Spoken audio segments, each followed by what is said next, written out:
Okay, friends, once again, welcome back and very good morning to everybody. I hope you all are safe. Your family member, your relative, your parents, your friends, all are safe. And you are enjoying this new era, this new way of learning. Friends, we are discussing a very interesting part of the physics. આપણે પ્રકાશ શાસ્ત્ર નામની શાખાનું અધ્યયન ભણી રહ્યા છીએ, અધ્યયન કરી રહ્યા છીએ. પ્રકાશશાસ્ત્ર 3 પાર્ટમાં ડિવાઈડ થયેલું છે: કિરણ પ્રકાશશાસ્ત્ર, તરંગ પ્રકાશશાસ્ત્ર અને કણ પ્રકાશશાસ્ત્ર. જે પૈકી અત્યારે આપણે કિરણ પ્રકાશશાસ્ત્ર ભણી રહ્યા છીએ. કિરણ પ્રકાશશાસ્ત્રની અંદર બેઝિકલી 3 ઘટના મુખ્ય છે: પ્રકાશનું પરાવર્તન, વક્રીભવન અને વિભાજન.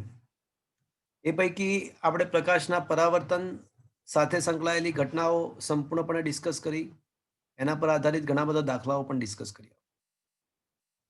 પ્રકાશનું વક્રીભવન, સ્નેલનો નિયમ અને એના પર આધારિત ઘટનાઓ, જેમ કે સૂર્ય શા માટે વહેલો ઉગતો દેખાય છે, આભાસી ઊંડાઈ, વાસ્તવિક ઊંડાઈ, લેટરલ શિફ્ટ વગેરે ઘટનાઓ પણ ડિસ્કસ કરી. ત્યારબાદ એક ખાસ કિસ્સો, આંશિક પરાવર્તન અને પૂર્ણ આંતરિક પરાવર્તનની વાત પણ કરી અને એની સાથે સંકળાયેલી ઘટનાઓ પણ ડિસ્કસ કરી.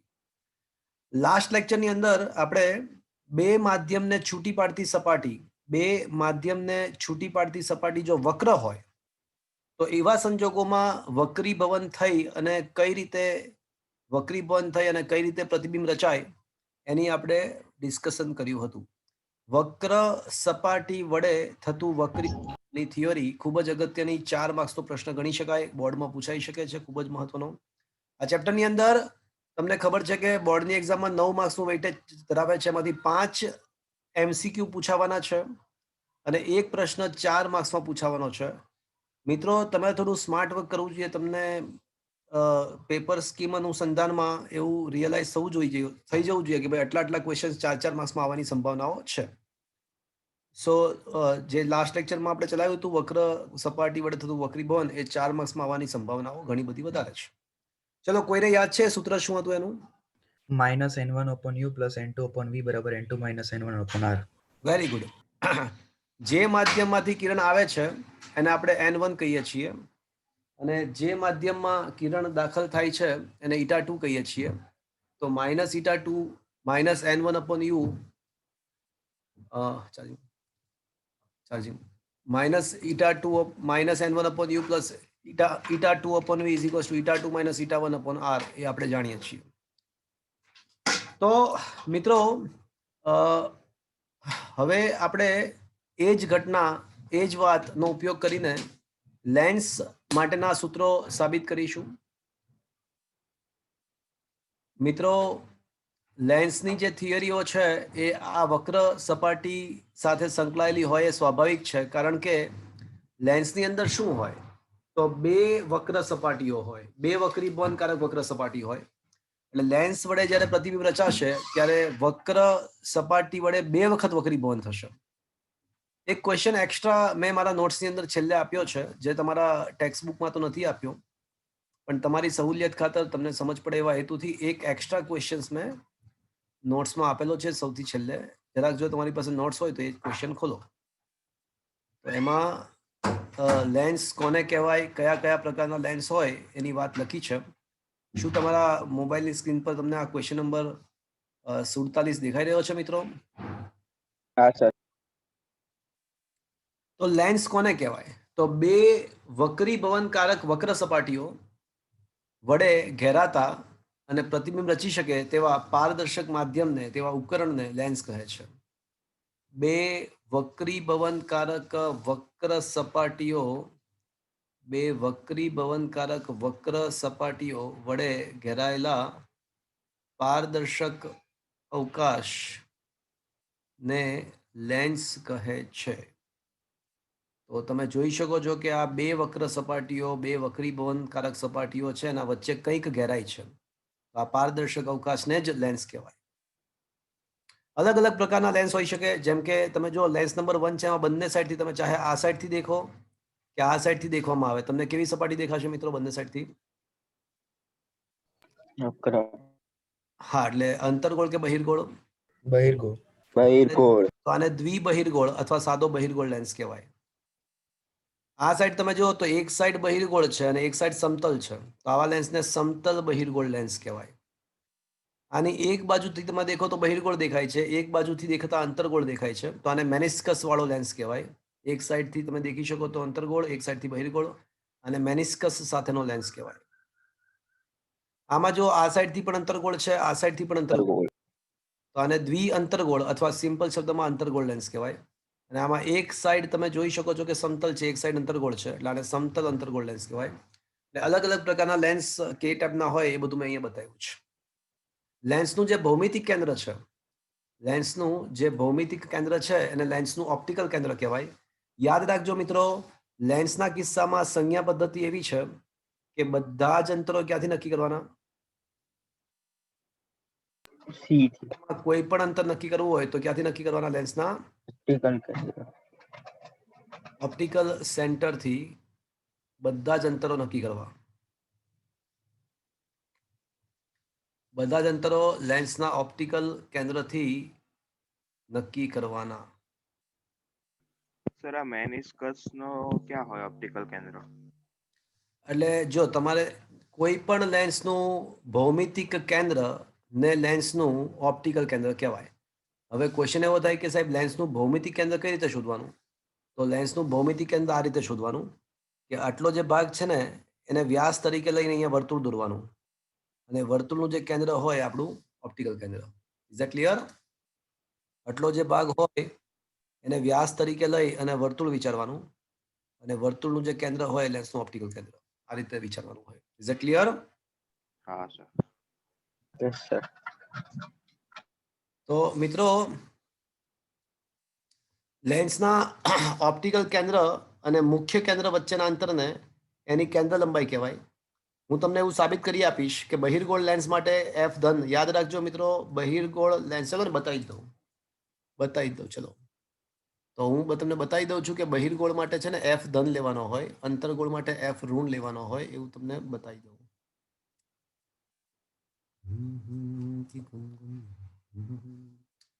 So look at this figure number 2. આમાં થોડુંક આ રીતે છે. તો લેન્સની મુખ્ય અક્ષને સમાંતર રહીને આપા થતા કિરણો જેમ બિંદુએ મળતા હોય અથવા મળતા હોવાનો ભાસ થાય એને લેન્સનું મુખ્ય કેન્દ્ર કહેવાય. તો બહિર્ગોળમાં લેન્સની મુખ્ય અક્ષે સમાંતર રહીને આપા થતા કિરણો ખરેખર એકબીજાને વક્રીભવન પામીને જમણી બાજુ ખરેખર મળે છે, ત્યારે અંતર્ગોળમાં વક્રીભવન પામીને એકબીજાથી દૂર જાય છે. એટલે આ સાઈડ મળતા હોવાનો મારે લેફ્ટ હેન્ડ સાઈડ અને મળતા હોય એવો ભાસ પેદા કરવો પડે. એટલે આ બહિર્ગોળનું મુખ્ય કેન્દ્ર થયું, તો આ બહિર્ગોળ માટે કેન્દ્ર લંબાઈ થઈ, અને આ અંતર્ગોળનું મુખ્ય કેન્દ્ર થયું. આ અંતર્ગોળ માટે કેન્દ્ર લંબાઈ થઈ. તો સ્પષ્ટ છે મિત્રો, કઈ કેન્દ્ર લંબાઈ પોઝિટિવ હશે, કઈ કેન્દ્ર લંબાઈ નેગેટિવ હશે? બહિર્ગોળ માટે પોઝિટિવ, અંતર્ગોળ માટે નેગેટિવ. હા, તો બહિર્ગોળમાં તમે ઓપ્ટિકલ કેન્દ્રથી જમણી બાજુ જશો, આપાત કિરણની દિશામાં જશો, એટલે બહિર્ગોળ માટે એફ ધન અને અંતર્ગોળ માટે એફ નેગેટિવ થશે. હા, એટલે લેન્સના કોઈ પણ ક્વેશ્ચન સોલ્વ કરવા માટે બહિર્ગોળ લેન્સ હોય તો કેન્દ્ર લંબાઈ ધન લઈને સોલ્વ કરવું, અંતર્ગોળ હોય તો કેન્દ્ર લંબાઈ ઋણ લઈને સોલ્વ કરવાનું થાય. શું મિત્રો આ સમજમાં આવ્યું તમને? હા સર. હવે મિત્રો, આજે હું એક 4 માર્ક્સનો ખૂબ જ અગત્યનો પ્રશ્ન કહી શકાય, ખૂબ જ અગત્યનો ક્વેશ્ચન કહી શકાય ભણાવી રહ્યો છું. પાતળા બહિર્ગોળ લેન્સ માટે પ્રતિબિંબ કેવી રીતે રચાય તે સમજાવી અને આ સૂત્ર -1/u + 1/v = η2 - η1/η1 1/r1 + 1/r2 ના માઇનસ આવશે, ભૂલ છે અહીંયા, મિસ્ટેક છે, કરેક્શન કરજો ને મિત્રો.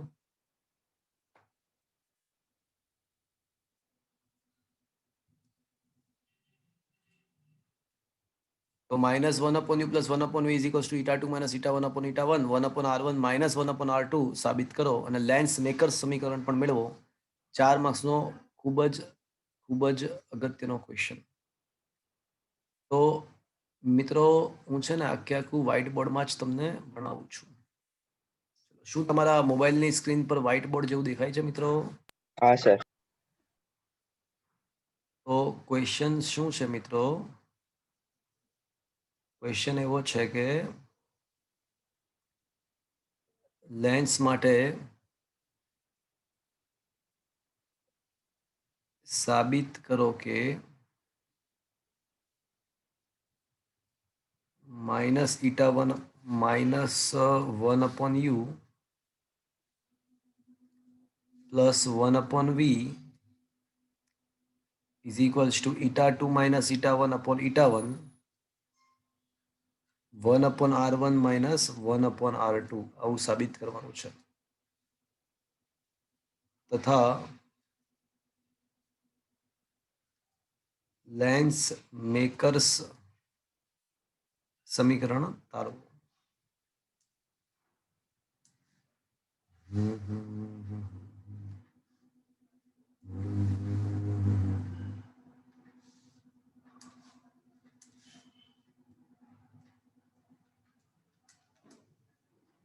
ચલો મિત્રો માની લો કે આ એક પતલો લેન્સ છે આ જે પણ કઈ સાબિતી છે માત્ર પતલા લેન્સ માટે સાચી હા એકદમ પતલો લેન્સ હોય ને તો જ સાચું તો માની લો કે આ લેન્સ છે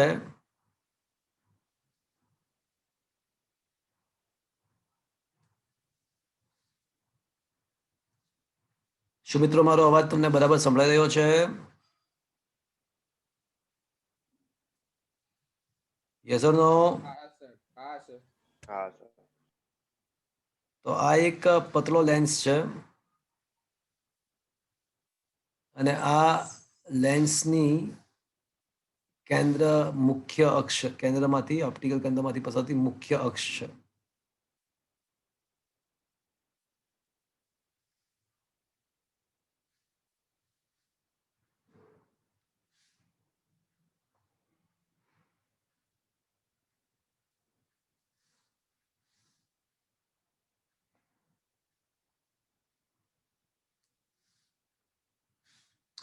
માની લો કે અહીંયા આગળ કોઈ વસ્તુ છે અહીંયા આગળ આને આપણે એ કહીએ આને બી કહીએ અને સી કહીએ આને આપણે બી ડેશ કહી દઈએ ચલો અને આ વસ્તુ ઓ છે ચલો માની લો કે આ વસ્તુઓ છે તો આપણને ખબર છે કે વસ્તુનું પ્રતિબિંબ ક્યાં રચાય એ જાણવું હોય તેના માટે શું કરવું પડે એક કિરણ પસાર કરવા પડે એટલીસ્ટ કેટલા બે હા તો વસ્તુનું પ્રતિબિંબ ક્યાં રચાય એના માટે તેમાંથી એટલીસ્ટ 2 કિરણ આપાત કરવા પડે તો આ કિરણ આપાત કર્યું પણ જે કિરણ ઓપ્ટિકલ કેન્દ્રમાંથી પસાર થતું હોય ને એ વક્રીભવન પામ્યા વગર સીધે સીધું જ વયું જાય એટલે આ કિરણ 1 નો માર્ગ થયો અને બીજું કિરણ હું આપાત કરું છું અહીંયા આગળ હવે સપાટી 1 શું કરશે એને વક્રીભવન કરશે અને સપાટી 2 આવી જ ના હોત માર્ગમાં જો માર્ગમાં સપાટી 2 આવી જ ના હોત સપાટી 2 જો માર્ગમાં આવી જ ના હોત તો એ બંને વક્રીભૂત કિરણો એકબીજાને અહીંયા I1 અથવા I ડેશ પાસે મળત એટલે સપાટી એક જ હોત સપાટી બીજી 2 એના માર્ગમાં આવી જ ના હોત તો પ્રતિબિંબ ક્યાં રચાત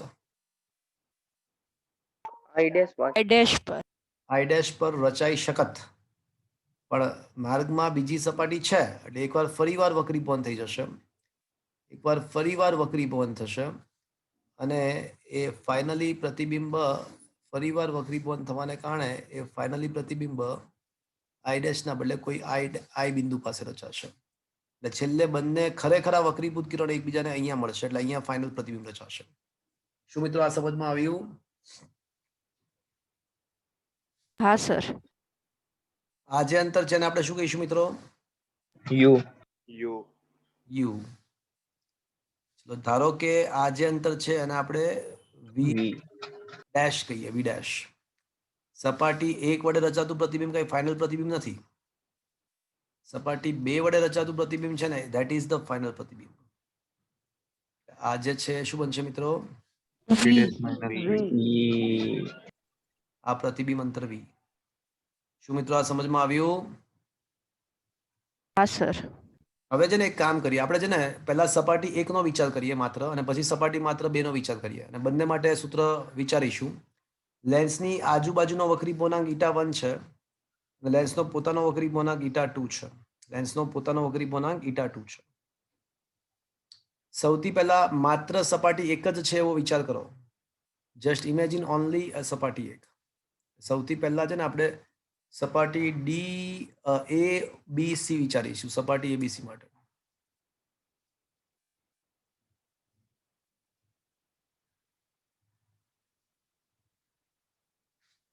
તો મિત્રો સપાટી ABC માત્ર છે એવું વિચારો.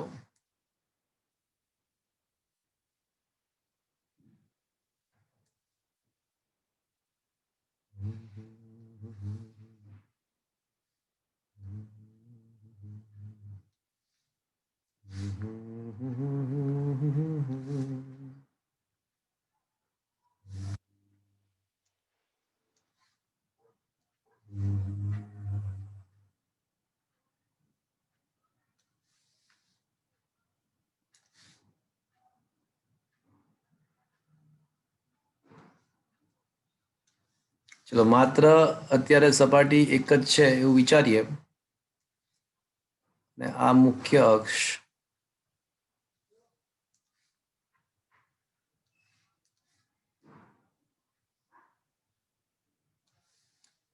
અને માની લો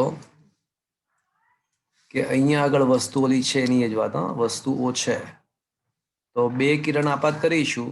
એક કિરણ સ્ટ્રેટ હવે જશે અને બીજું કિરણ માની લો કે અહીંયા આપાત થાય છે. હવે આપાત કોણ શોધવા માટે મિત્રો શું કરવું પડશે આપણે? લંબ લંબ દોરવો પડશે. લંબ દોરવા માટે શું કરવું પડે? વક્રતા કેન્દ્ર સાથે કેન્દ્ર જોડવાનું. સીને જોડી લેવા. હા, તો જે તે બિંદુને વક્રતા કેન્દ્ર હારે જોડી દેવાનું. તો ધારો કે વક્રતા કેન્દ્ર અહીંયા આગળ કોઈ જગ્યાએ છે, તો એ બિંદુને વક્રતા કેન્દ્ર હારે જોડી દઈએ એટલે આ લંબ થઈ ગયો. અને આપણને ખબર છે કિરણ પતલા માધ્યમમાંથી ઘટ માધ્યમમાં જાય તો શું થાય? લંબ તરફ વળે. લંબ તરફ જતું વળે. તું આમ પણ લંબ તરફ વળી જશે. લંબ તરફ વળી જશે અને અહીંયા આગળ કોઈ જગ્યાએ મળશે કિરણ. એટલે અહીંયા આગળ આપણે શું ધારેલું છે મિત્રો? I dash. I dash. માત્ર સપાટી એકની વાત છે.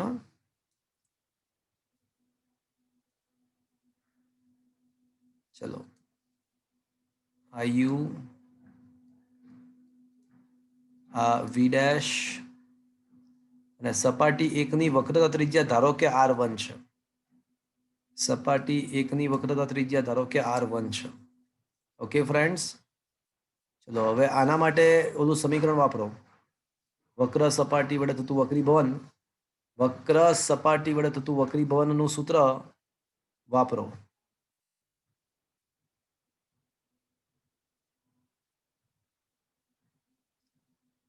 ચલો કોઈ મને કહેશે શું સમીકરણ આવશે સપાટી એક માટે? ચલો minus n1 upon u Minus upon u. n2 upon v equal to n2 minus n1 upon r1 N2 upon V નહીં આવે, v dash V dash. Is equals to η2 minus η1 upon R1 આવશે. r1 સમજ પડી મિત્રો? હા sir. હા sir. હવે સપાટી 2 નો વિચાર કરીએ. એટલે હવે છે ને મિત્રો સપાટી 2 વિચારીએ તો સપાટી 2 માં કેવું? સપાટી 1 ની જમણી બાજુ માધ્યમ હતું અને સપાટી 2 ની ડાબી બાજુ માધ્યમ છે. તો સપાટી 2 નો માત્ર વિચાર કરીશું. સપાટી 2 ની ડાબી બાજુની સાઈડ માધ્યમ છે.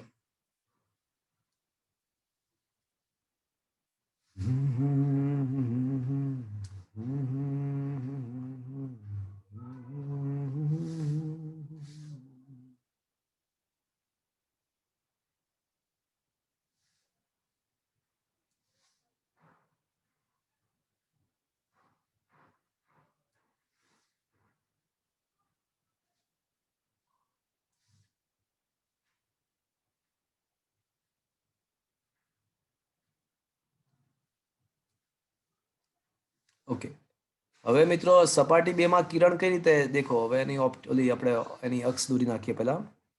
તો આની અક્ષ છે. તો સપાટી 2 માં છે ને કિરણ જો આ રીતે આપાત, આમ જો આમ આ રીતે ત્રાસમાં આપાત થાય છે. એટલે આમ આ રીતે આપાત થાય છે. સપાટી 2 ની અંદર કિરણ આ રીતે ત્રાસમાં આપાત થાય છે આમ. અને એ ક્યાં છે ક્યાંથી પસાર થયેલું છે કિરણ મિત્રો?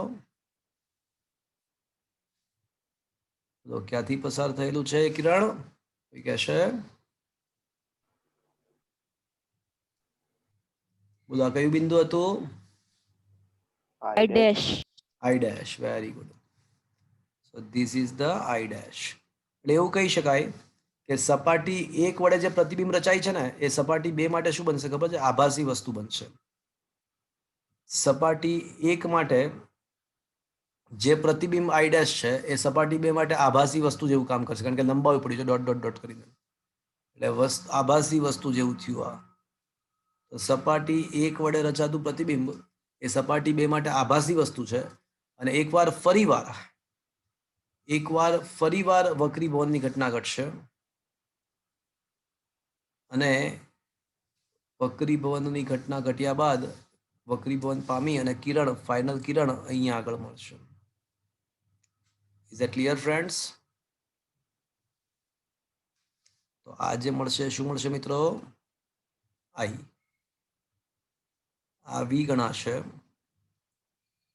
અને આ બનશે આપણું V ડેશ. હવે કિરણ કયા માધ્યમમાંથી કયા માધ્યમમાં દાખલ થાય છે? તો પહેલા કેસમાં કિરણ η1 માં લંબથી દૂર જશે. એ તો બધું બરાબર છે, પણ હવે કિરણ ક્યાંથી ક્યાં જશે? પહેલા η1 માંથી η2 માં હતું, હવે આ ઘટનાથી પાછા એટલે હવે η2 માંથી η1 માં જાય છે. તો મિત્રો અહીંયા એક નોંધ સમજવા લાયક છે. પ્રથમ વક્ર સપાટી વડે રચાતું પ્રતિબિંબ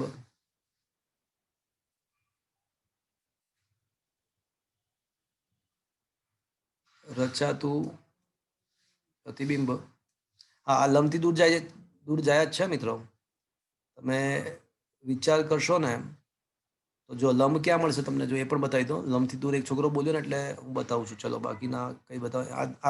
આ છે ને પેલું વક્રતા કેન્દ્ર, અને લંબ દોરવો હોય આપાત બિંદુ પાસે તો નામ જોડી દો. તો હવે જો જતું તું આમ, પણ લંબથી દૂર જઈને અહીંયા મળ્યું. દેખ્યું તમે? આ આપાત કિરણ જતું તું આમ, પણ લંબથી દૂર ફંટાયું. જો દેખાયું તમને? Is that clear friends? પણ પ્રથમ સપાટી વડે રચાતું પ્રતિબિંબ એ બીજી સપાટી માટે શું બનશે મિત્રો? આભાસી. રચાતું પ્રતિબિંબ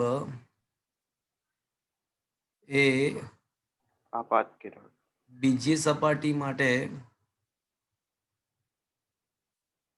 આભાસી વસ્તુ ગણાય.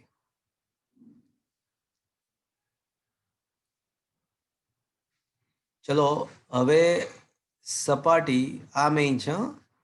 સપાટી A B' C માટે સૂત્ર વાપરો. ચલો હવે સપાટી A B' C માટે ઓલું સમીકરણ વાપરવાનું છે. ચલો હવે મેઇન વસ્તુ આવ્યું છે. કોઈ માઇક હલાવો, કોઈ કહેશે મને સમીકરણ શું આવશે?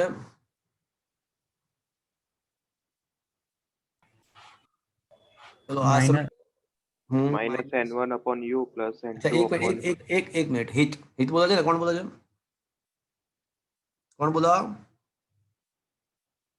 કોણ બોલી રહ્યું છે અત્યારે? અરે બોલો, હમણાં કોણ જવાબ આપતું હતું? હું માનવ. હા માનવ, મને એમ કહો કે કિરણ કયા માધ્યમમાંથી કયા માધ્યમમાં જઈ રહ્યું છે અત્યારે? ઘટ્ટમાંથી પાતળા. ઘટ પર જવા દો. n2 માંથી n1. હવે સમીકરણ બોલો. હવે -n2/u. Very good. એક મિનિટ. -n2/u, પણ u ના બદલે શું લખું? V dash. I1. u ના બદલે શું લખું? હવે બીજા માધ્યમ માટે વસ્તુંતર કયું થશે? V dash. હા, બીજી સપાટી માટે વસ્તુંતર શું? જે પહેલી સપાટીનું પ્રતિબિંબ અંતર હતું. આ સમજમાં આવ્યો મિત્રો? -n2/v' + n1/u. હવે n1/v. n1/v. જો મુખ્ય સૂત્ર યાદ કરો. -η1/u + η2/v is equals to η2 - η1/r. That was the main equation. એ પ્રમાણે ફેરફાર કરતા રહો. વસ્તુ અંતર બીજી સપાટી માટે પહેલા તો η1 થી η2 નહીં આવે, η2 થી η1 આવશે. બીજી વાત, બીજા સપાટી માટે u બરાબર v ડેશ છે, અને v બરાબર તો v જ છે. બીજી સપાટી માટે v બરાબર તો v જ છે. અને ઇઝ ઇક્વલ્સ ટુ શું આવશે? Is equals two n1 minus n2 upon r2. Perfect.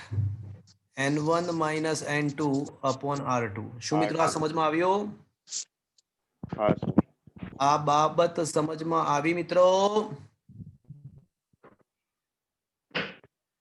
અરે હા કે ના તો બોલો. હા સર. હા સર. હવે આ કિસ્સામાં કિરણ eta2 માંથી eta1 માં જાય છે, એટલે eta1 ને eta2 રિપ્લેસ થઈ જશે, અને બીજા પહેલી સપાટી માટે જે પતલો લેન્સ છે, સાવ પતલો લેન્સ છે, એટલે પતલો લેન્સ હોવાને કારણે શું છે કે બી થી બી ડેશ નું અંતર હાવ નહીવત છે. બી થી બી ડેશ નું અંતર હાવ નહીવત છે. આ બીબી ડેશ સાવ નહીવત છે, એટલે પહેલી સપાટીનું જે પ્રતિબિંબ છે એ બીજી સપાટી માટે વસ્તુ અંતર ગણી શકાય, કારણ કે પતલો લેન્સ છે. અને છેલ્લે eta1 minus eta2 by r2 આવશે. હવે સમીકરણ 1 અને 2 નો સરવાળો કરીએ. સમીકરણ 1 અને 2 નો સરવાળો કરતા સમીકરણ 1 અને 2 નો સરવાળો કરો. ચલો શું આવશે જુઓ તો જરાક. માઇનસ eta1 upon u આવશે, plus eta2 upon v dash minus eta2 upon v dash cancel થઈ જશે, અને બાકી રહેશે eta1 upon v જ બાકી રહેશે. શું મિત્રો આ સમજમાં આવ્યું? હા sir. Is equals two eta2 minus eta1 upon r1 plus eta1 minus eta2 upon r2. આવું લખાશે મિત્રો. ચલો eta1 કોમન, તો -1 upon u plus 1 upon v is equals two, હવે છે ને eta2 minus eta1 upon r1, અને અહીંયા આગળ છે ને હું માઇનસ કરી નાખું તો શું eta2 minus eta1 લખી શકું upon r2? ચાલશે જુઓ તો મિત્રો. હા સર. ફરીથી કોને? શું કહો છો? ફરીથી એ વાળું કોને? ના, આમાં છે ને અહીંયા પ્લસ છે કે નહીં, તો હું આને ઉલટાઈ દઉં, x minus y ના બદલે y minus x લખી નાખું, તો આગળ મને માઇનસ કરવું પડે. હા. બસ એ જ, બીજું કશું નથી કર્યું હો. બાકી એઝ ઇટ ઇઝ. ઓકે, હા.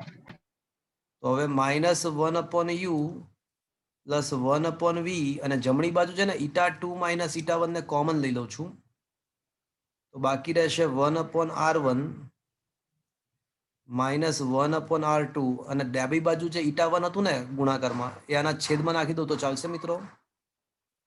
હા સર. તો મિત્રો આ જ સમીકરણ આપણે સાબિત કરવા માંગતા હતા, એ સાબિત થઈ ગયું. શું મિત્રો આ સમજમાં આવ્યું મિત્રો? Yes sir. Is it okay? Yes sir. Sir, હા બોલો. તમે વચ્ચે બી અને બી ડેશ નું સમજાયું ને, હા એ ફરીથી સમજાવો ને. હા, જો આમાં શું છે કે પ્રથમ સપાટી માટે પ્રતિબિંબ અંતર છે ને બી થી નક્કી થાય. બી થી શરૂ કરી અને આઈ ડેશ સુધી, બી થી આઈ ડેશ પ્રથમ સપાટી જો, તો બી થી આઈ ડેશ એટલે v1 થશે, v' થશે. બી થી આઈ ડેશ દેખાયું? એ આપણા માટે. હા સર. પણ બીજી સપાટી માટે વસ્તુ અંતર છે ને બી ડેશ થી આઈ ડેશ આવશે, એટલે ખરેખર બી ડેશ થી આઈ ડેશ એક્ઝેક્ટલી વી ડેશ નહીં હોય, વી ડેશ થી થોડું ઓછું હશે. સમજ્યા હું શું કહી રહ્યો છું? હા સર. બી થી છે ને એ વી ડેશ છે, પણ બીજી સપાટી માટે વસ્તુ અંતર તો બી ડેશ થી આઈ ડેશ છે. ખરેખર તો ઓલું વી ડેશ કરતા સહેજ ઓછું હોય, પણ મેં તમને એવું કીધું કે આ બીબી ડેશ છે ને સાવ નહીવત છે. બીબી ડેશ પતલો લેન્સ છે, એટલે એ અવગણી નાખો, તો પછી બી અને બી ડેશ એક જ બિંદુઓ થઈ ગયા કહેવાય. તો પછી ઓલું બી ડેશ થી વી ડેશ કહો, આઈ ડેશ કહો કે બી થી આઈ ડેશ કહો, બધું સરખું જ થશે. Okay, okay sir. સમજ્યા ને હું શું કહી રહ્યો છું? હા sir. Okay. So this is a very, very, very important theory that can be asked as a 4 mark. હવે લેન્સ મેકર્સ સમીકરણ આપણે સાબિત કરીશું. સર આ બીજા કિસ્સામાં વસ્તુ અંતર v' કઈ રીતે આવ્યું એ પણ સમજાવી દો ને એકવાર. એ સમજવાનું નથી, એ સ્વીકારવાનું છે. એટલે છે ને એ લોજિક છે કે પહેલા જો આમાં એવું છે કે બે અરીસાઓ સામસામે ગોઠવ્યા હોય કે બે સપાટીઓ હોય ને, તો એક સપાટીનું પ્રતિબિંબ એ ઓટોમેટિકલી બીજી સપાટી માટે શું બનશે? આભાસી. વસ્તુ બને. અને અહીંયા એ વસ્તુ આભાસી છે, એટલે એ એક વાસ્તવિક વસ્તુ નથી, એટલે એને આભાસી વસ્તુ કીધું. એટલે એ સ્વીકારવાની વસ્તુ છે, કારણ કે બે એક કરતા વધારે તંત્ર હોય તો પહેલા તંત્ર વડે રચાતું પ્રતિબિંબ એ બીજા તંત્ર માટે વસ્તુ બને, અને બીજા તંત્ર વડે રચાતું પ્રતિબિંબ એ આખા તંત્રનું, આખી સિસ્ટમનું ફાઇનલ પ્રતિબિંબ ગણાશે. એ સીધી કોમન સેન્સ છે, એમાં સમજાવવાનું નથી. Is that clear? હા સર. ચલો, એટલે હવે આપણને એક સૂત્ર સરસ મજાનું મળી ગયું. હવે છે ને આપણે લેન્સ મેકર્સ સાબિત કરીએ. આમાં થોડા આગળ વધીશું હવે. તો છેલ્લે આપણને શું મળ્યું મિત્રો? તો લેન્સ માટે આપણે છેલ્લે સાબિત કરી ચૂક્યા કે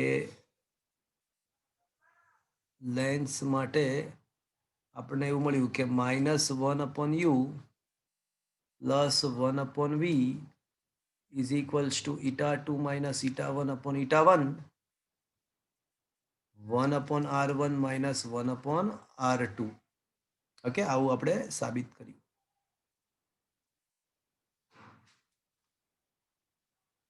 હવે આપણને ખબર છે, આપણને એ બાબત ખબર છે કે જો વસ્તુ અંતર અનંત કરવામાં આવે, જો વસ્તુ અનંત અંતરે હોય તો એનું પ્રતિબિંબ ક્યાં રચાશે મિત્રો? મુખ્ય કેન્દ્ર પર. તો પ્રતિબિંબ અંતર f લઈ લો તો ચાલશે મિત્રો?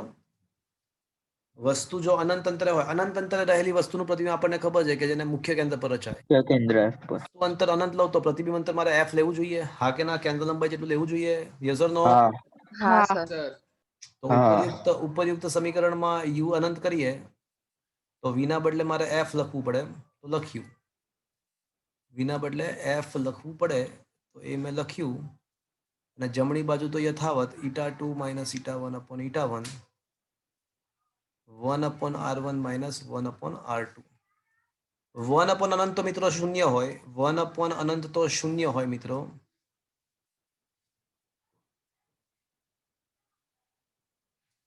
તો 1/f is equals to eta2 minus eta1 upon eta1 1/r1 minus 1/r2. તો આ જે સમીકરણ મળ્યું લેન્સની કેન્દ્ર લંબાઈ શોધવા માટેનું સમીકરણ, આ સમીકરણ પરથી આપણે લેન્સની કેન્દ્ર લંબાઈ શોધી શકીએ છીએ. આને લેન્સ મેકર્સ સમીકરણ કહેવાય. શું કહેવાય મિત્રો? Lens makers. અને લેન્સ મેકર્સ સમીકરણ કહેવાય. એનું કારણ છે, જે લોકો લેન્સ બનાવતા હોય ને, જે કંપની વાળા કે જે માણસો, એના માટે આ સૂત્ર મહત્વનું છે. એટલે જેને લેન્સ બનાવવાનો હોય ને એના માટે આ મહત્વનું સૂત્ર છે. એ હું તમને વાત કરું પણ એ પહેલા આ સૂત્ર પરથી સ્પષ્ટ છે. આ સૂત્ર પરથી સ્પષ્ટ છે કે લેન્સની કેન્દ્ર લંબાઈ લેન્સની આજુબાજુની વક્રતા ત્રિજ્યાઓ પર તો આધારિત છે જ, R1 અને R2 પર તો આધારિત છે જ, પણ હારે હારે લેન્સના પોતાના વક્રી વળાંક પર પણ આધારિત છે. પણ ઉપરાંત ખતરનાક વસ્તુ એ છે કે લેન્સની કેન્દ્ર લંબાઈ તે કયા માધ્યમમાં રાખ્યો છે ને એના પર પણ આધારિત છે. જો eta1 એ આજુબાજુના માધ્યમનો વક્રી વળાંક છે, એટલે લેન્સની કેન્દ્ર લંબાઈ લેન્સની બંને સાઈડની વક્રતા ત્રિજ્યાઓ, લેન્સના પોતાના વક્રી વળાંક ઉપરાંત તે કયા માધ્યમમાં રાખ્યું છે એ વક્રી વળાંક પણ પર આધારિત છે. So that is to be noted. એ સમજવા લાયક વસ્તુ છે કે લેન્સની કેન્દ્ર લંબાઈ લેન્સના ઉપરાંત એના માધ્યમના એની આજુબાજુના માધ્યમના વક્રી વળાંક પર પણ આધારિત છે. હવે તમને કહું આને લેન્સ મેકર્સ સમીકરણ શા માટે કહેવાય? માની લો કે ક્રિઝાલ લેન્સ બનાવતી કંપની ક્રિઝાલ છે. ક્રિઝાલ બહુ સ્ટાન્ડર્ડ લેન્સની કંપની છે. અને સેમસંગ ગેલેક્સી વાળો છે ને એ મોબાઈલ ફોન બનાવે છે. તો એ સેમસંગ ગેલેક્સીનો મોબાઈલ ફોન બનાવવા માટે સેમસંગ વાળાએ ક્રિઝાલ કંપનીને 1 કરોડ 5 કેન્દ્ર લંબાઈ હોય તેવા લેન્સ બનાવવાની સૂચના આપી. કેમેરા માટે સેમસંગ ગેલેક્સીના કેમેરા માટે 1 કરોડ લેન્સનો ઓર્ડર આપ્યો અને કીધું કે ભાઈ લેન્સની કેન્દ્ર લંબાઈ 5 હોવી જોઈએ. એટલે ક્રિઝાલ વાળો શું કરશે? આ સમીકરણ દેખશે, મૂકશે આ સમીકરણ. eta2 તરીકે કાચનો વક્રી વળાંક 1.5 લેશે. eta2 તરીકે કાચનો વક્રી વળાંક સામાન્યતઃ 1.5. કશું લખ્યું ના હોય તો આજુબાજુનું માધ્યમ તરીકે હવા જ લેવાની હોય અને હવાનો વક્રી વળાંક 1 લેવાનો. એટલે eta2 ને eta1 ની કિંમત ખબર પડી ગઈ. અને હવે R1 ને R2 ને એવી રીતે સેટિંગ કરશે, R1 ને R2 નો એવી રીતે સેટિંગ કરશે ક્રિઝાલ વાળો કે જેથી કરીને f બરાબર 5 આવી જાય. એટલે f બરાબર 5 લાવવા માટે R1 ને R2 નું સેટિંગ કરવા માટે એ ક્રિઝાલ વાળાએ કયા સૂત્રનો યુઝ કર્યો? Lens makers. મેકર્સ. એટલા માટે તો આ સમીકરણને લેન્સ મેકર્સ કહેવાય. મેક જે લોકો લેન્સ બનાવે છે ચિત્ર એને એનું સમીકરણ કહેવાય, કારણ કે લેન્સ બનાવતી કંપનીઓને આ સમીકરણની જરૂર પડે છે, એટલે આને લેન્સ મેકર્સ સમીકરણ કહેવાય. શું મિત્રો આ સમજમાં આવ્યું? Yes sir. હવે મિત્રો તમને આ જ ક્વેશ્ચનમાં આગળ એવું પણ પૂછાય, કે લેન્સનું સમીકરણ તારવો. જો એવું પૂછાય તો એક સ્ટેપ વધારવાનું. 4 માર્ક્સમાં એવું પણ પૂછાય કે લેન્સનું સમીકરણ તારવો. તો હવે એક સ્ટેપ એડ કરવાનું કે સમીકરણ નંબર 1 અને 2 પરથી ચલો બંનેની જમણી બાજુ તો સમાન જ છે, ને? તો ડાબી બાજુને સરખાઈ દઈએ તો -1/u + 1/v = 1/f થશે. હા કે ના મિત્રો? હા. 1/v - 1/u = 1/f થાય. શું 10મા ધોરણ સમીકરણ તમે ભણ્યા છો? હા સર. પણ કદાચ સાબિતી વગર ભણ્યા હશો, સીધું સ્વીકાર્યું હશે. હા કે ના? તો આજે આપણે એ સમીકરણ આખું સાબિત પણ કર્યું. તો આ જે સમીકરણ છે એને શું કહેવાય? લેન્સ લેન્સનું સમીકરણ. આ સમીકરણ તારવવા માટે આપણે બહિર્ગોળ લેન્સને ધ્યાનમાં લીધો હતો, પણ અંતર્ગોળ લેન્સ માટે પણ આ સમીકરણ સંપૂર્ણપણે સાચું છે. અંતર્ગોળ માટે પણ પ્રોપર સંજ્ઞા પદ્ધતિ વાપરવાની દાખલા ગણતી વખતે, પણ આ સમીકરણ એના માટે અંતર્ગોળ માટે પણ સાચું છે. તો આ લેન્સનો એક અગત્યનો 4 માર્ક્સનો પ્રશ્ન જેટલું પૂછાય ત્યાં સુધી લખવાનું. બરાબર છે? શું મિત્રો આ સમજમાં આવ્યું? હા સર. તો મિત્રો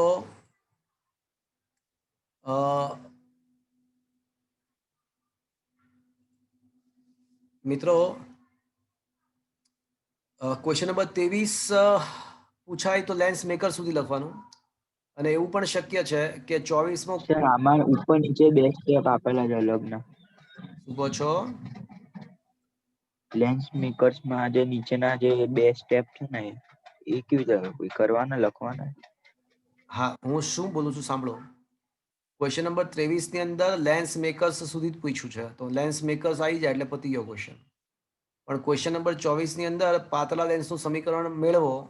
હવે જો આ સમીકરણ 4 માર્ક્સમાં પૂછાય, 4 માર્ક્સમાં, તો 23મો આખો સોલ્વ કરવાનો અને પછી 24મો ક્વેશ્ચન સોલ્વ થશે. Is that clear? ઓકે. હા સર. અને જો η2 - η1/η1 છે ને, તો એને η1 વડે ભાગી નાખીએ ને, તો η2/η1 એટલે η21 પણ લખી શકાય. તમે આ રીતે પણ લખી શકો છો લેન્સ મેકર સમીકરણને, અથવા લેન્સના આ સૂત્રને તમે આ રીતે પણ η21 ના સ્વરૂપમાં પણ લખી શકો છો. એ તો ચાલે, સમજી આવે. ઓકે ફ્રેન્ડ્સ, એટલે જો તમને આ 23મા ક્વેશ્ચનમાં લેન્સ મેકર્સ ઉપરાંત લેન્સનું સમીકરણ પણ તારું એવું પૂછાય તો 24મો પણ એડ કરી દેવાનો. ઓકે, એમાં 2 સ્ટેપ એડ થાય ખાલી, કારણ કે સમીકરણ 1 અને 2 તો સાબિત કરેલા જ છે આપણે. એ બંને ખાલી આટલું પદ એડ થશે ખાલી. ઓકે, શું મિત્રો આ સમજમાં આવ્યું? હા સર. Yes sir. હવે મિત્રો હું તમને છે ને 3 ક્વેશ્ચન્સ કરાવું છું.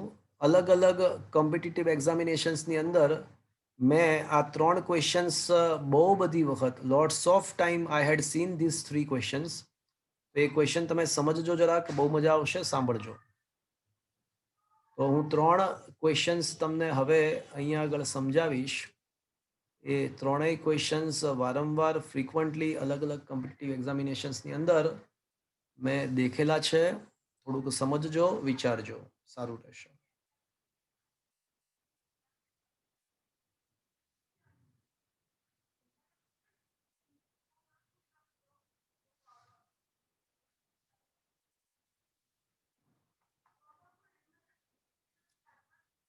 ચલો, ક્વેશ્ચન એવો છે કે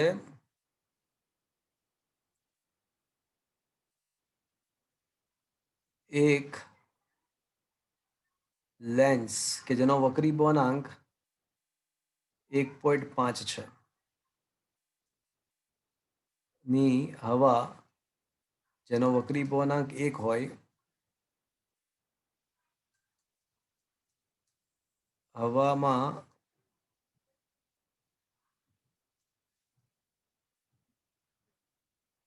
કેન્દ્ર લંબાઈ FA છે. તો તેને પાણી ઈટા બરાબર 4/3 માં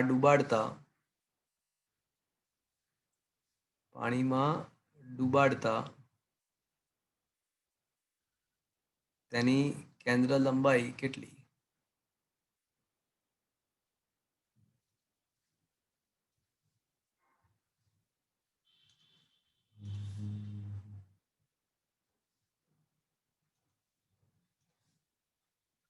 ચલો આવો ક્વેશ્ચન છે. એટલે મિત્રો હમણાં જ મેં તમને સમજાવ્યું કે અરીસામાં એવું ના થાય. અરીસાની કેન્દ્ર લંબાઈ તો ફિક્સ્ડ જ રહે.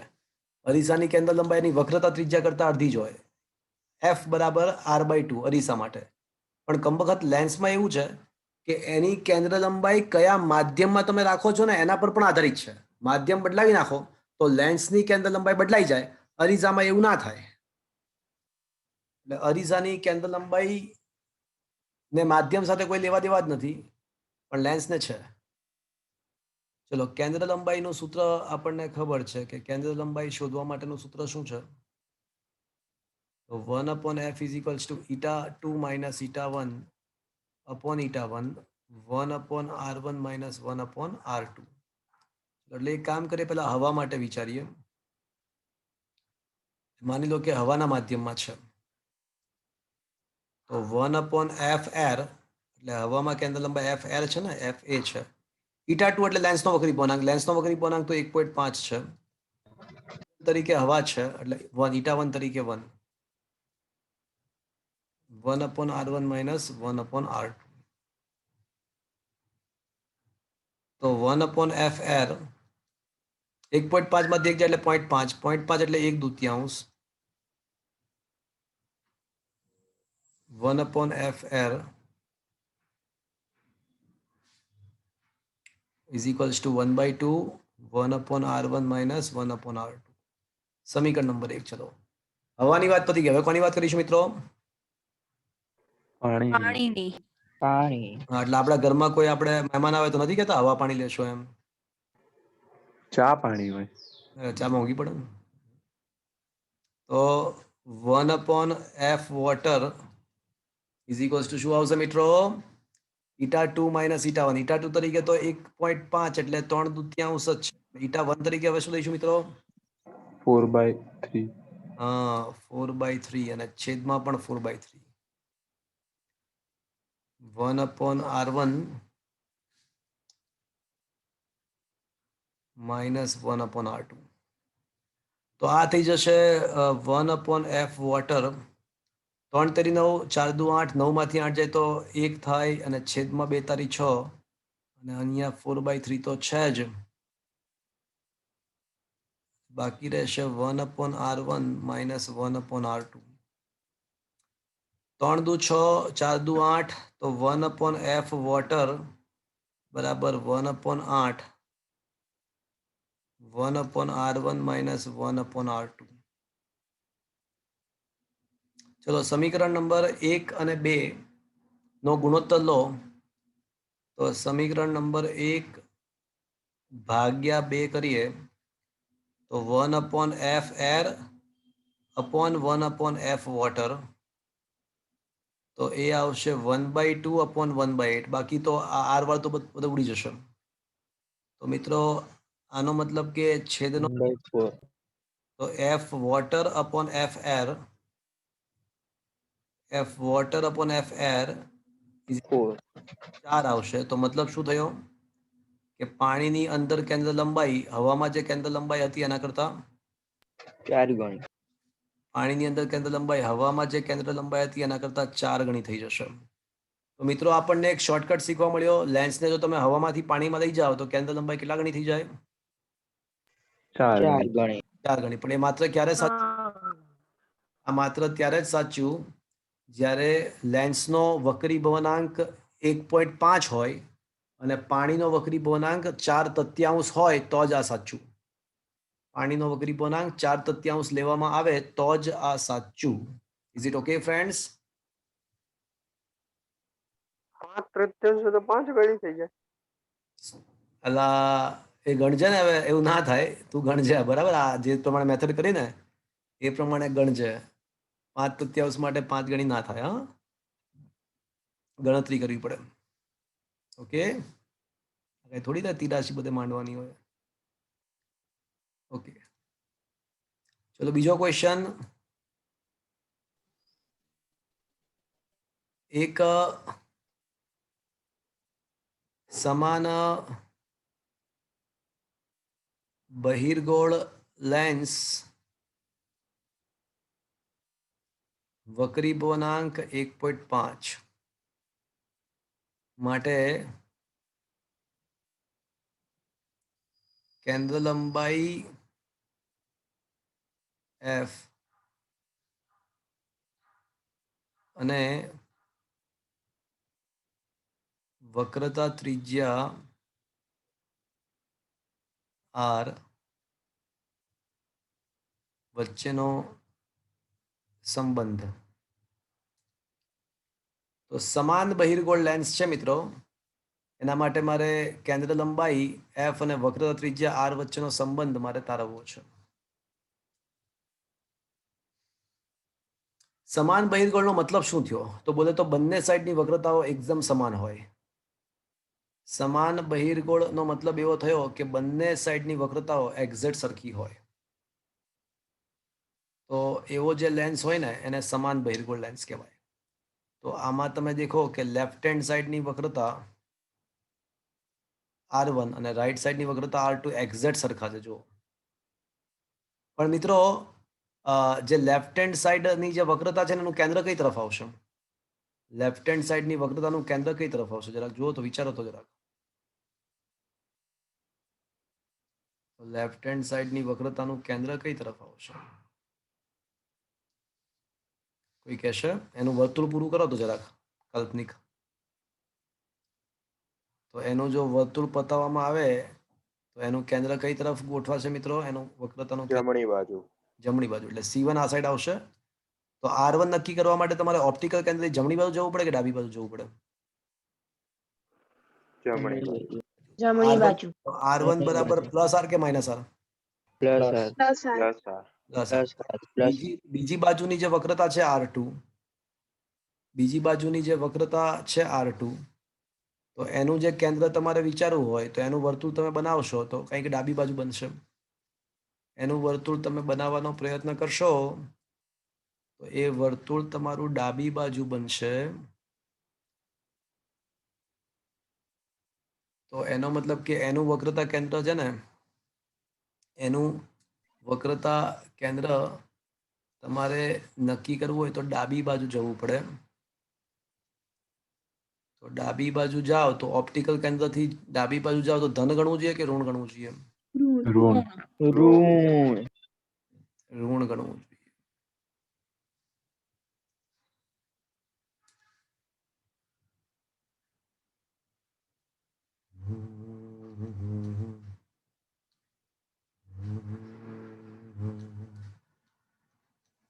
તો મિત્રો R2 બરાબર શું આવવું જોઈએ મિત્રો?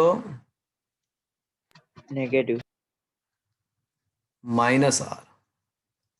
હવે કિંમતો મૂકીએ આપણે સૂત્રમાં.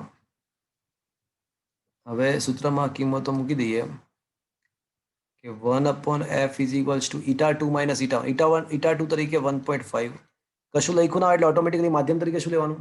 આજુબાજુ હવા. હવા.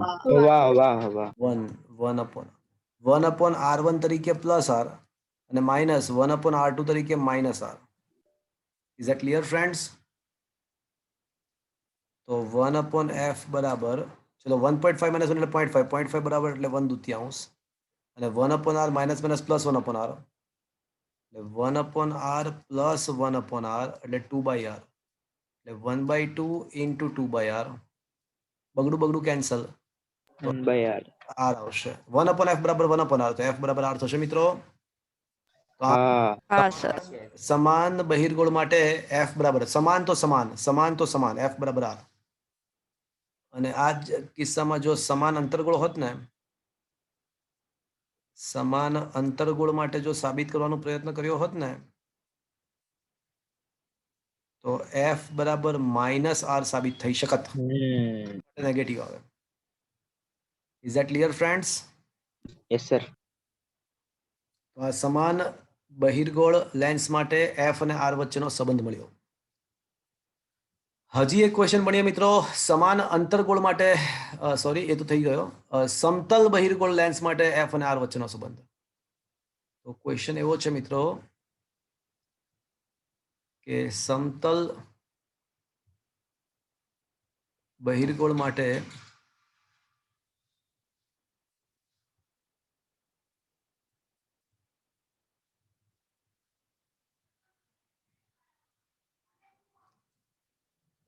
એફ અને આર વચ્ચેનો સંબંધ.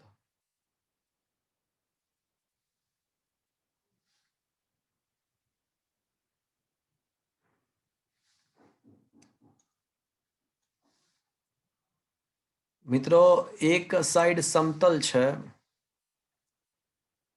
અને બીજી સાઈડ બહિર્ગોળ છે.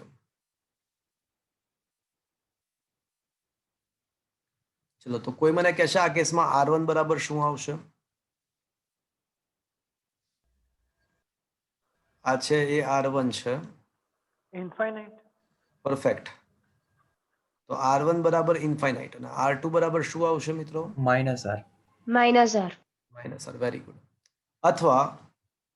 અથવા માની લો કે આવું છે કે આ સાઈડ માની લો કે સમતલ છે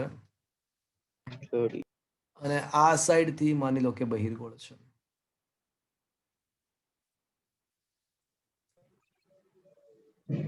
તો હવે R1 બરાબર શું આવશે મિત્રો? R. હવે R1 બરાબર R આવશે અને R2 બરાબર શું આવશે મિત્રો? પ્લસ શું R2 બરાબર શું આવશે? Infinite.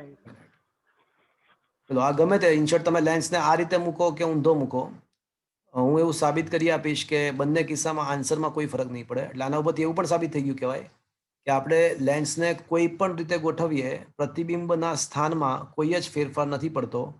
લેન્સને ગમે તે રીતે ગોઠવો કોઈ ફરક પડતો નથી. સૂત્રમાં કિંમતો મૂકી દઈએ. બેમાંથી ગમે તે મૂકો, જવાબ સેમ જ આવે મિત્રો. બેમાંથી ગમે તે સૂત્ર મૂકો. 1/f = η2 - η1. η2 તરીકે 1.5, η1 તરીકે 1/1. 1/r1 તરીકે શું આવશે? ચલો ડાબી બાજુ વિચારીએ તો 1/r1 તરીકે શું આવશે?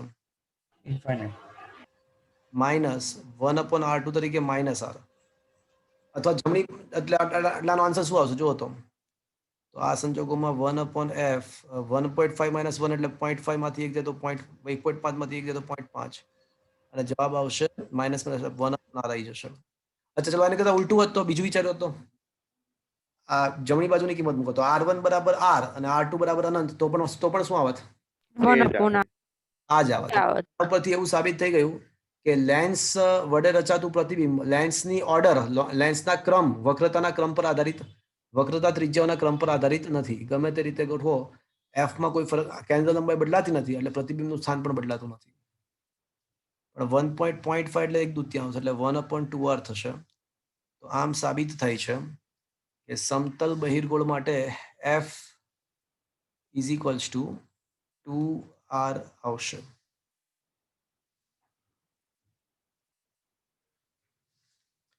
અને આ જ કેસમાં જો સમતલ અંતર્ગોળ હોત તો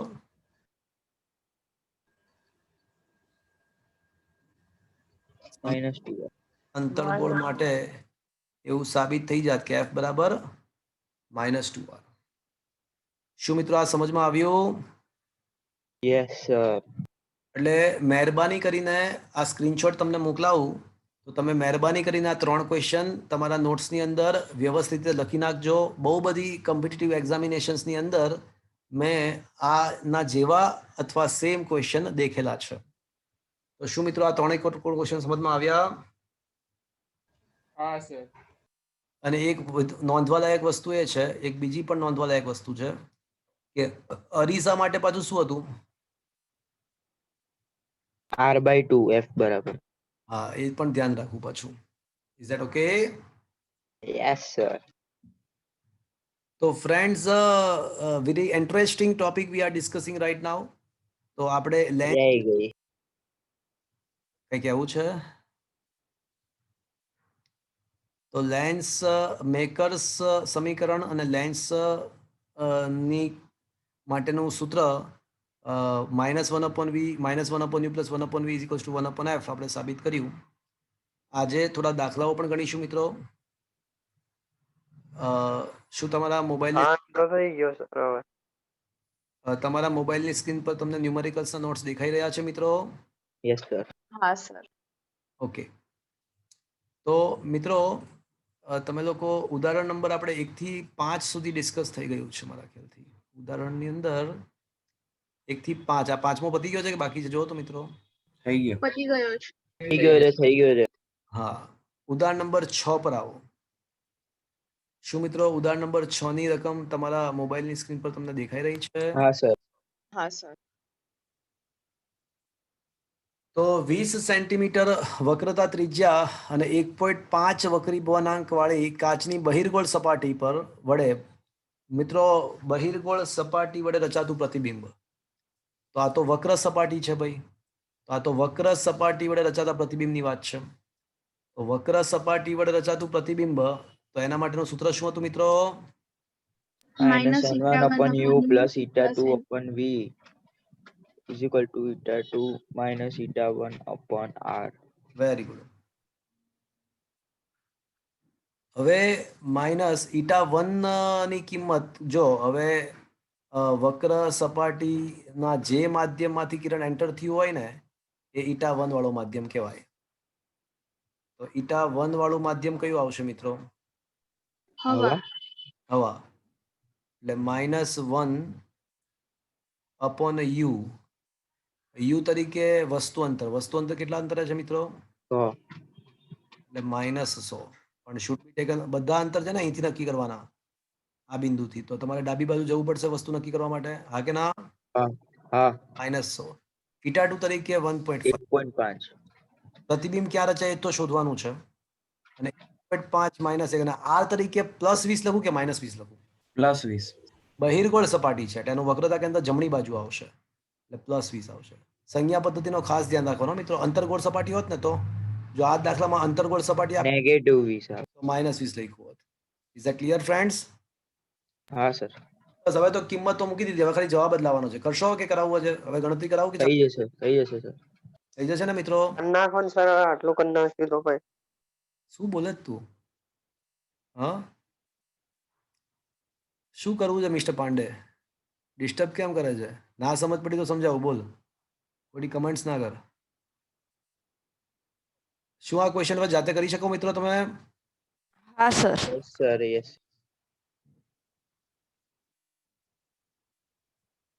તો મિત્રો ક્વેશ્ચન નંબર 7 પર આવો. એક જાદુગર આવ્યો. તો ફિઝિક્સ ઇઝ અ મેજિક્સ.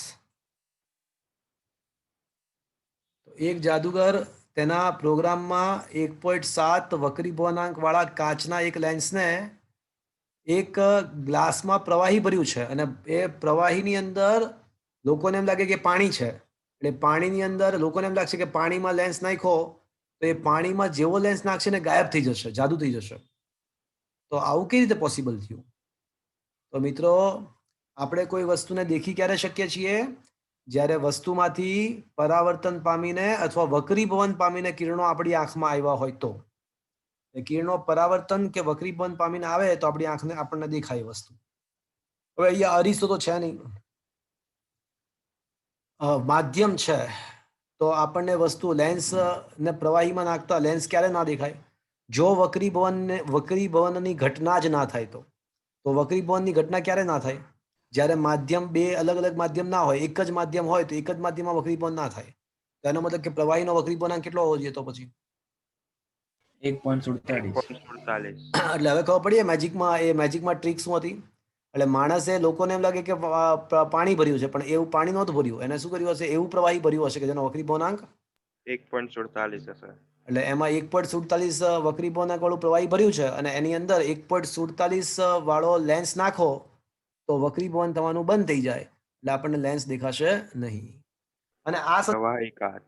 હા, અને કોઈ તમને એવું પૂછે કે આ સંજોગોમાં લેન્સની કેન્દ્ર લંબાઈ કેટલી, તો લેન્સને પોતાના જ વક્રી ભવનાંક વાળા માધ્યમમાં નાખવામાં આવે તો કેન્દ્ર લંબાઈ કેટલી થાય લેન્સની? તો વિચારો મિત્રો, લેન્સની કેન્દ્ર લંબાઈ આ સંજોગોમાં કેટલી થઈ જશે? 0. અનંત. 1/f0, તો f ટેન્ડ્સ ટુ અનંત.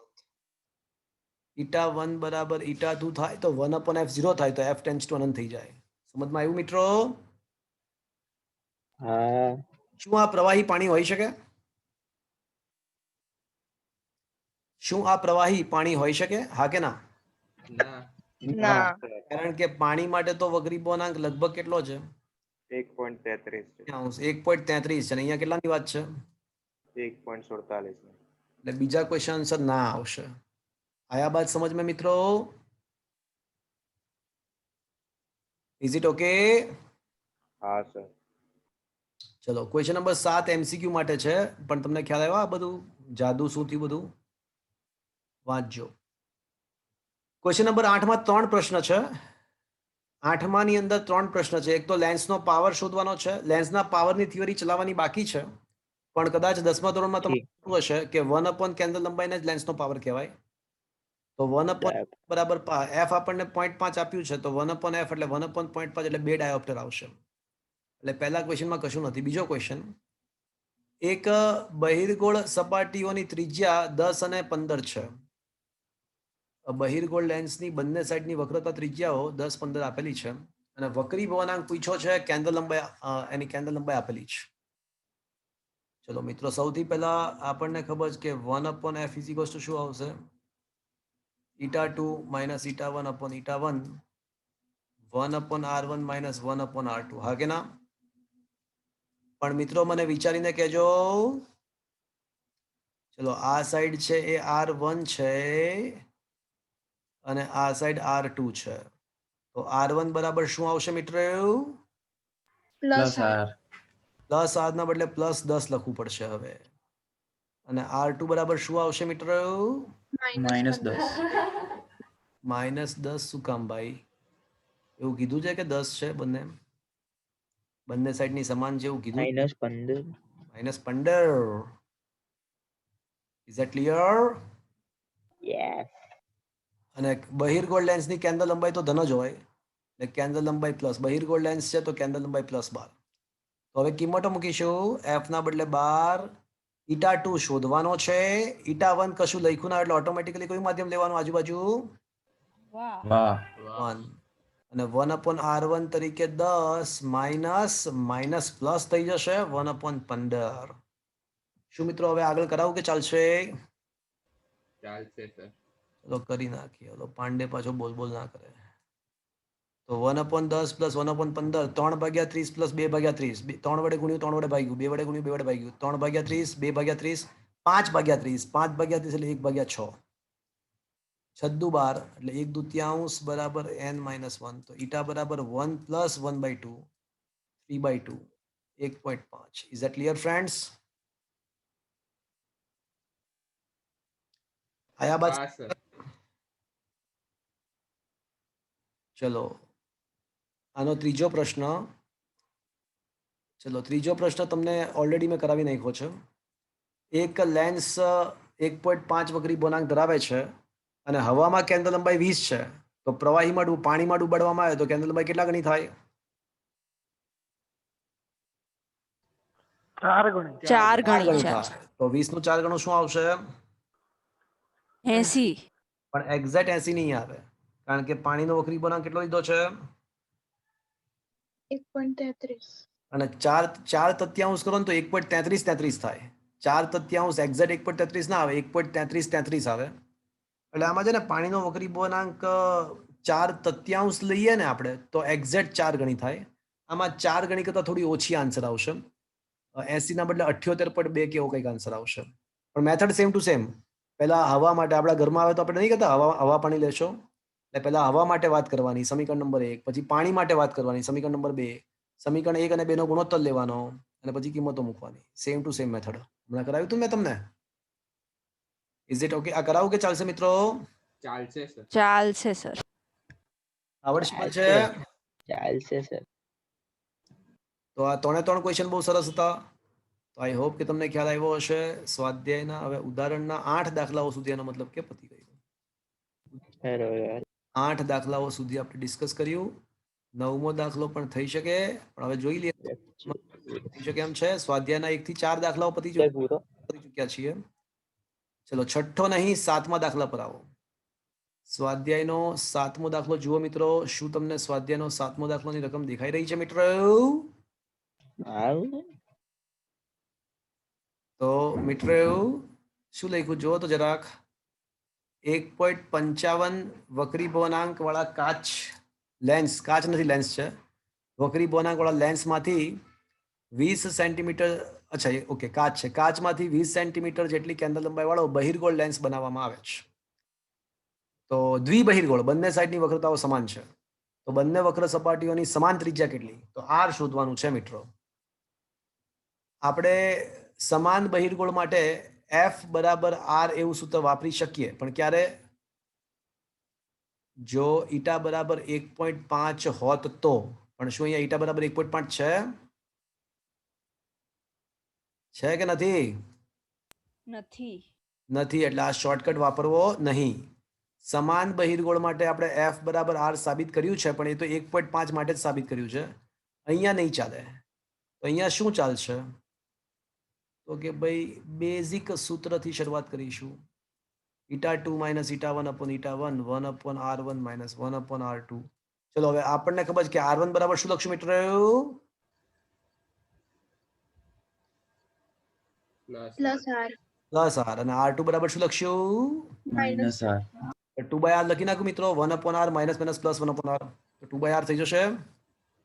હા સર તો આ થઈ જશે 𝜃-1 બરાબર. ચલો r શોધવો છે ને, r ને સૂત્રનો કરતા બનાવીએ. તો r ને સૂત્ર બનાવીએ મિત્રો. તો r ને સૂત્રનો કરતા બનાવીએ તો થશે 𝜃-1 into 2 into f. 1.55 માંથી 1 જાય તો 0.55 ગુણ્યા 2, અને બહિર્ગોળ છે એટલે ધન ગણવાની કેન્દ્ર લંબાઈ 20. તો સાદું રૂપ આપો ને તો 22 આવશે. તો r બરાબર એક્ઝેક્ટ f ના આવ્યું, પણ લગભગ f આવી ગયું 20 ની આસપાસ. કારણ કે 1.5 ના બદલે 1.55 છે ને, એટલા માટે થોડુંક નજદીક આવી જાય. શું મિત્રો આ સમજમાં આવ્યું? હા કોણ છે? તો friends question number 7 same track પર હતો. મિત્રો આજનો લેક્ચર અહીંયા આગળ હું ફિનિશ્ડ કરી રહ્યો છું.